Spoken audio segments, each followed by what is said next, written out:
es un año electoral en Argentina. Miles y miles de argentinos hoy irán a las urnas a emitir su voto. Es obligatorio hasta los 70 años. Bueno, de 70 en adelante pueden votar voluntariamente. Pero estamos en un año electoral y de los votos que hoy se emitan van a salir los nuevos gobernantes, para bien o para mal. Y digo esto no por ser pesimista, porque cada que comienza un nuevo ciclo con nuevos gobernantes hay muchas expectativas en el pueblo. Quizás tuviste tu expectativa, pero al pasar el tiempo hay muchas decepciones y muchas desilusiones y las cosas no salen como uno esperaba. Quizás no hemos votado bien. Quizás mucha gente vota a los candidatos de su partido, sin fijarse si esa gente son conforme al corazón de Dios. Porque uno no tendría que ser un fanático de un partido, sino de lo que Dios quiere para su pueblo, para la Argentina.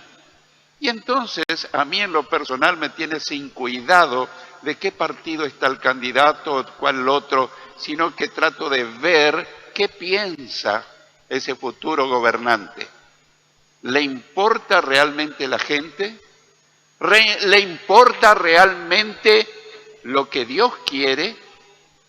¿Es la voluntad de Dios? ¿Se maneja con los principios divinos o principios humanos a su propia conveniencia? Y muchos de los ciudadanos votan pensando en sí mismos. Tal gobernante me favoreció y entonces lo voy a volver a votar. Cuidado. Cuando uno vota no tendría que pensar egoístamente en uno, sino en el bienestar social general de la Argentina. Porque sería mucho egoísmo pensar si a mí me favoreció con un subsidio, con una beca, con esto y con lo otro, y si hay multitudes de gente sufriendo. Creo que nuestra mirada tendría que ser más global y tendría que ver qué necesita nuestro país, más allá de que me convenga o no. Entonces este día vamos a ver un tema muy interesante, cómo hacer buenas elecciones. Indudablemente yo no le voy a decir a cada uno por quién tiene que votar. Cada uno tendrá su elección hecha en su corazón. O tal vez no, tal vez hay muchos indecisos. Pero hoy vamos a ver principios escriturales, bíblicos, para hacer buenas elecciones. ¿Cómo hacer buenas elecciones? Cuando hablo de esto, no solamente hablo de elegir a un candidato a gobernante, porque si pensamos un momento, continuamente nosotros tenemos que hacer elecciones. Por ejemplo, la chica tiene que hacer elecciones por su candidato a su futuro esposo. Y esa no es una cuestión fácil. Al muchacho le pasa lo mismo. Un hombre mayor tiene que pensar muy bien para elegir si va a ponerse de socio con fulano o mengano para que su negocio le vaya bien, para que prospere. A veces tomamos en cuenta este principio, este versículo que dice no te unas en yugo desigual con los incrédulos y lo asociamos exclusivamente para el noviazgo. Pero este es un principio general. Por ejemplo, si sos un fiel seguidor de Jesús, no te vas a poner de socio con uno que es enemigo del Señor, porque las cosas no van a funcionar. Bendice mi negocio, tu compañero es un obstáculo. Vos crees en mí, me seguís, pero tu compañero no me acepta, no cree en mí ni me sigue.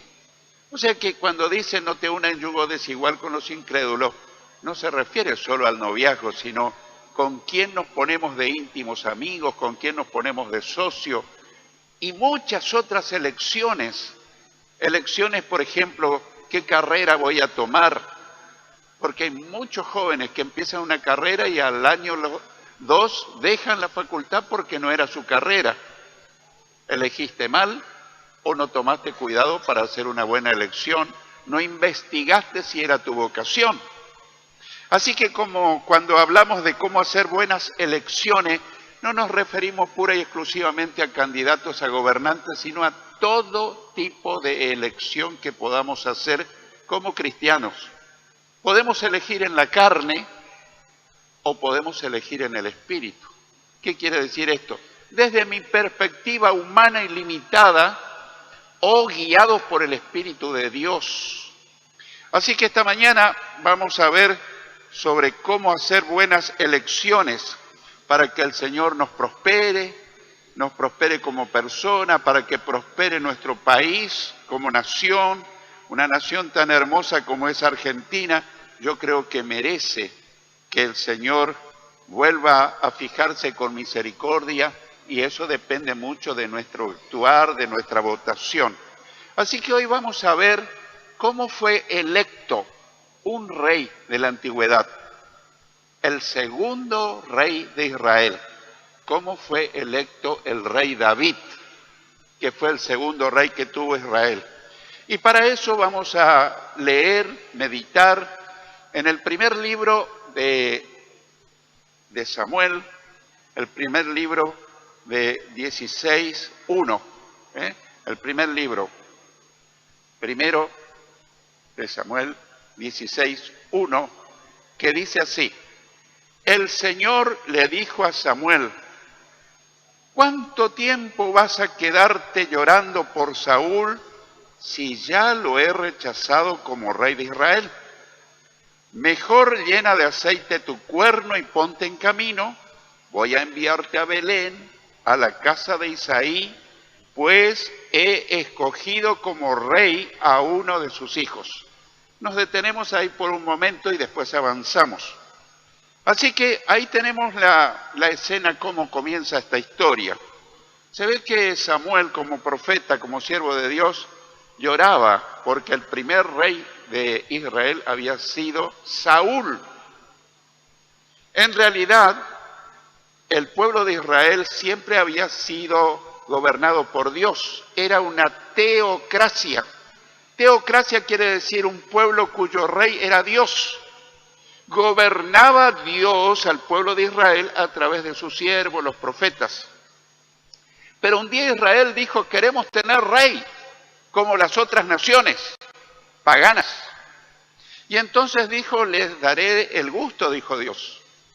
Y lo eligieron a Saúl. Y Saúl parecía que iba a ser un buen gobierno. Pero al pasar el tiempo resultó un rey desobediente a Dios. Y Dios lo descartó, Dios lo desechó. No lo hizo repentina y bruscamente. Se tomó su tiempo, porque Dios actúa así. Hay algunos gobernantes que Dios ya los desecha, pero no los saca inmediatamente, sino que se toma su tiempo. Dios es paciente. Así que el gobierno de Israel, que había sido teocrático, pasó a ser un gobierno humano. Saúl, como dije, fue el primer rey. Samuel fue comisionado por Dios para ir a ungir al nuevo rey. ¿Qué quiere decir eso de ungir? Ponía en una vasija un poco de aceite, se iba y le echaba en la cabeza y le oraba y le consagraba como nuevo rey. Y se ungía solamente a los que iban a ser reyes, sacerdotes y profetas. No a todas las personas, sino a estos tres cargos. Así que ahí tenemos la comisión, el encargo de Dios a su profeta Samuel. En los versículos 2 y 3 leemos: ¿y cómo voy a ir?, respondió Samuel. Si Saúl llega a enterarse, me matará.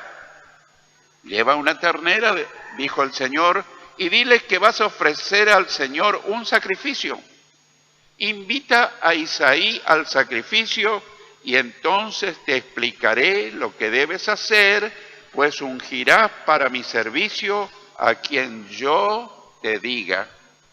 Qué diferente, ¿no? Hoy elige la gente. Y mirando la entrevista en la televisión, Hay infinita cantidad de personas que no saben ni para qué son las PASO, ni saben para qué se van a elegir. Y le dan la boleta y dice, tenés que ir a votar por este. Y ellos como títeres van y echan la boletita en la urna. O sea que es un fraude de alguna manera. No son elecciones legítimas, son elecciones digitadas, manejadas, manipuladas por malos intencionados. Pero en este caso, Dios lo comisiona a Samuel para ir a ungir al nuevo rey, echarle aceite y consagrarlo como rey. Ahora Samuel estaba dispuesto a obedecer al Señor, pero temía que Saúl se diera cuenta y se enojara con él. Entonces el Señor le enseña una estrategia a Samuel para poder cumplir su misión. Le dice que le diga que iba a llevar una ternera a hacer un sacrificio porque era la forma de rendir culto a Dios en aquellos días. No le estaba mintiendo porque eso es lo que le mandó a hacer. Pero en esa ocasión iba a elegir al nuevo rey que sería David. Así que le enseñó. No le explicó los detalles. Le dijo que cuando estuviera con Isaí, entonces te explicaré lo que debes hacer. Yo he observado que Dios nunca te explica todos los pasos cuando te manda a hacer algo. Siempre te dice que hagas algo. Y si le obedeces de buen corazón, el Señor te explica el segundo paso. Cuando le obedeces el segundo paso, te explica el tercero. Muchos de nosotros decimos, Señor, yo quiero que me expliques todo, del principio hasta el fin. Y el Señor dice, no, te explico el primer paso. Eso sucedió con Abraham, cuando lo llamó de Ur de los Caldeos, a la tierra que te mostraré. Sal de tu tierra y de tu parentela y ve a la tierra que te mostraré. Y le fue indicando paso a paso. Cuando el Señor me llamó al ministerio, no me explicó todo. Y yo le agradezco tanto que no me haya explicado todo. Porque sobre que estaba huyendo del ministerio y de dejar todo, si me explicaba todo el trayecto, yo te puedo asegurar que yo me hubiese derretido, hubiese luchado por huir, hubiese hecho lo de Jonás probablemente, hubiese huido. Pero el Señor le explicaba paso a paso. Así que si estás esperando que el Señor te explique todo cuando te manda a hacer algo, olvídate del tema. Obedece el primer paso y el Señor te explicará el segundo. Si cumplí el segundo, te explicará el tercero y te llevará de la mano paso a paso. Qué bueno que sea así, porque muchos de nosotros, tímidos, tal vez cobardes, tal vez miedosos, no emprenderíamos el primer paso. La misión era ungir a quien sería el nuevo rey, aunque pasaría mucho tiempo para que ascendiera al trono. Se cree que David fue ungido como rey entre los 12 y 15 años. Y se cree que se hizo cargo del trono cerca de los 30 años. Cuando alguno es llamado a algún ministerio, viene y me dice, pastor, parece que el Señor me está llamando a tal o cual ministerio. ¿Qué le parece? ¿Dejo todo? ¿Dejo de estudiar? No, el Señor se toma su tiempo. No te llama hoy para que mañana estés en pleno ministerio haciendo tal cosa. Quizás pase un lustro, 5 años, una década, quizás 15, 20 años, yo no sé. Pero tranquilo, el Señor se toma su tiempo y te llama con mucha anticipación. Eso pasó con David. Fue ungido como rey siendo un adolescente, pero ejerció el reinado ya siendo un hombre más grande. Los versículos 4 y 5 dicen que Samuel hizo lo que le mandó el Señor. Pero cuando llegó a Belén, los ancianos del pueblo lo recibieron con mucho temor. ¿Vienes en son de paz?, le preguntaron. Claro que sí. He venido a ofrecerle al Señor un sacrificio, o sea, un culto. Purifíquense y vengan conmigo para tomar parte en él. Entonces Samuel purificó a Isaí y a sus hijos y los invitó al sacrificio. Qué importante es obedecer la misión que nos encomienda el Señor. Dice que Samuel hizo lo que le mandó el Señor. Y yo presumo, creo, que a cada uno de nosotros nos encomienda una misión. Puede ser una misión pequeñita, más grande, pero yo no puedo decir, a mí no me manda a hacer nada, porque el Señor tiene un propósito con cada uno. No a todos le manda a hacer la misma cosa, pero a todos le propone que haga algo. Y quizás en esta mañana el Espíritu Santo está recordando, a mí me mandó a hacer tal cosa. Y yo estoy dando vueltas y vueltas y vueltas.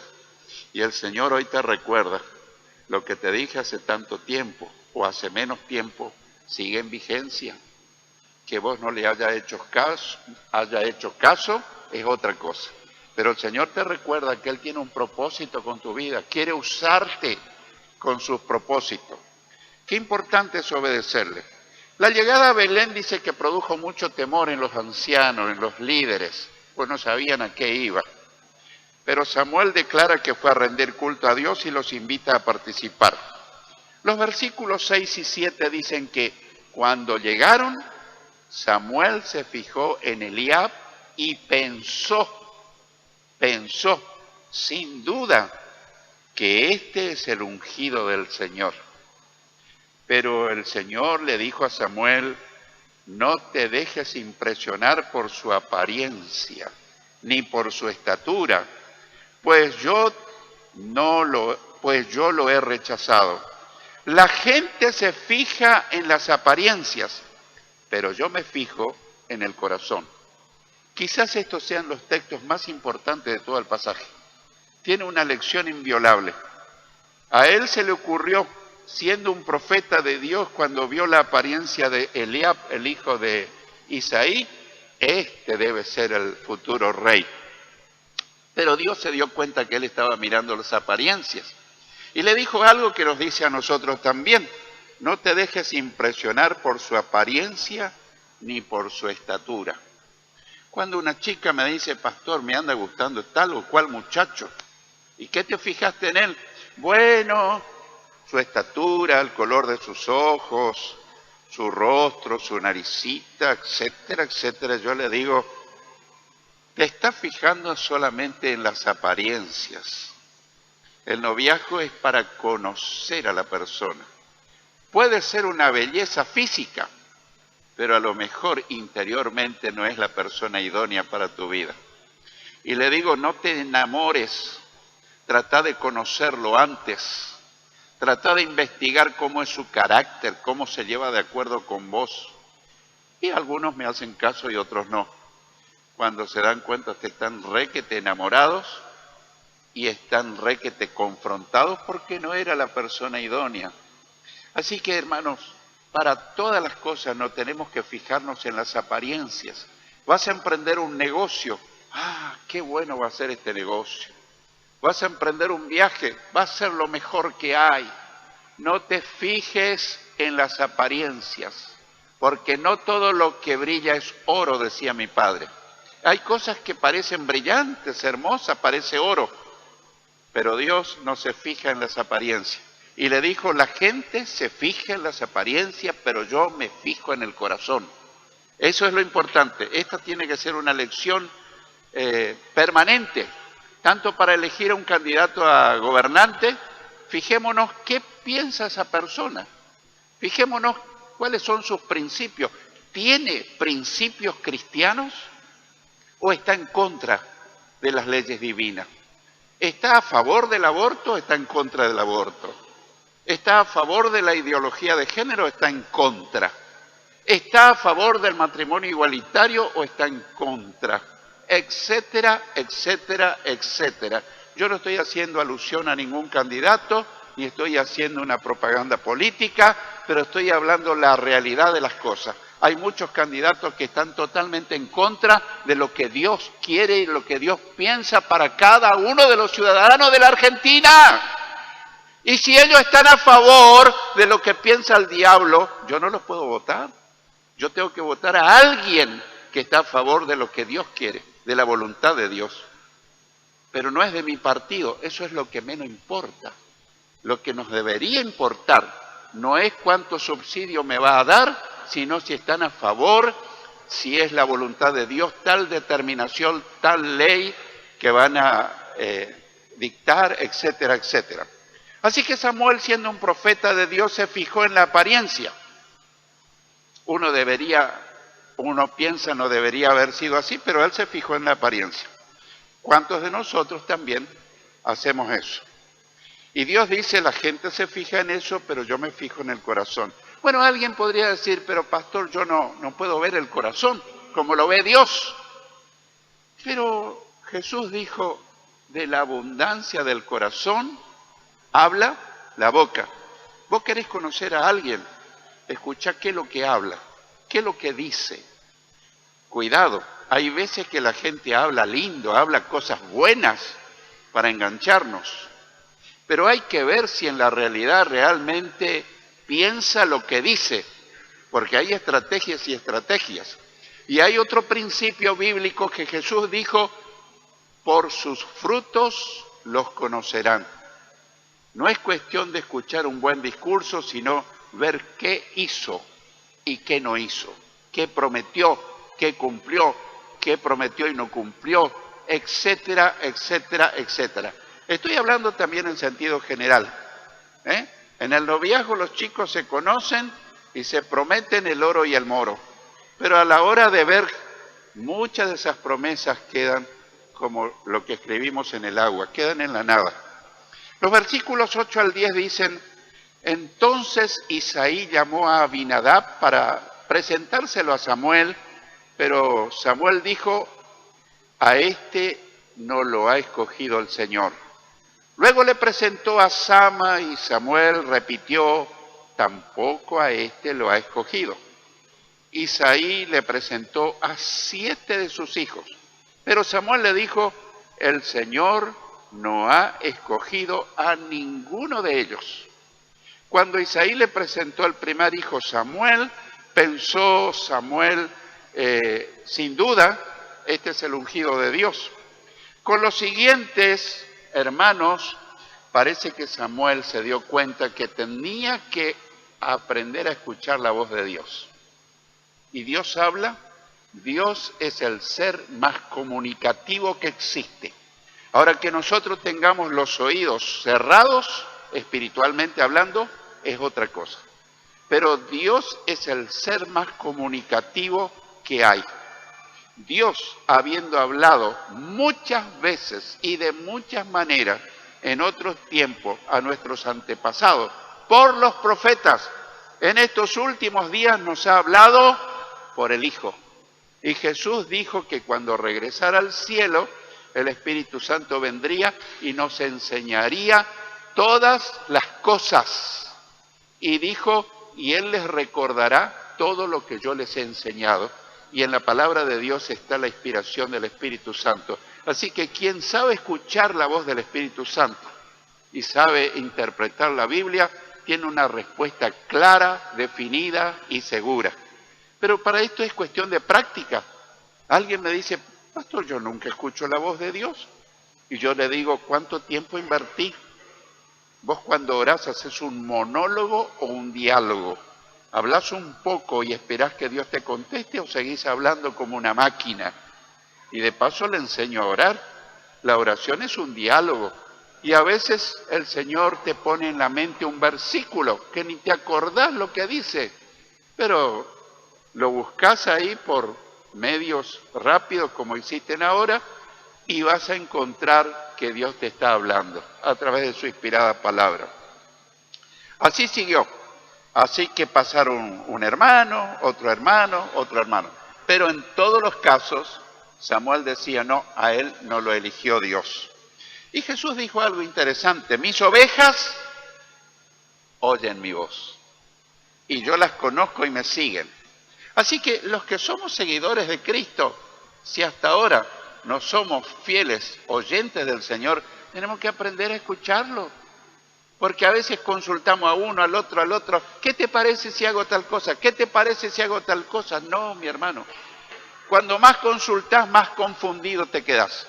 Porque si consultás a 10 personas, lo más probable es que te des 10 opiniones diferentes. Y yo le digo, pará, no consultes más. Busca en tu cuarto de oración en silencio perseverante, día tras día, y Dios te va a dar la respuesta.